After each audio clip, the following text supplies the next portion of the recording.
olemme juuri Hillsongissa, täällä Australiassa, Sydneyssä.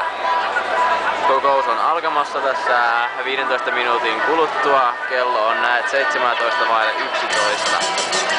Screenillä näkyy hienoja kuvia ja ihmisiä ja kaikkea vastaavaa.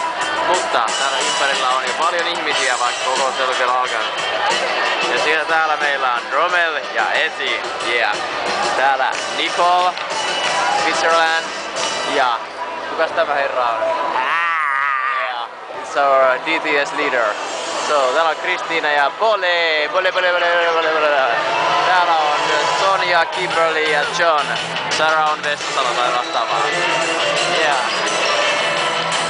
Something very progress is happening now. I'm so excited. My first time in Hillsong. Yeah.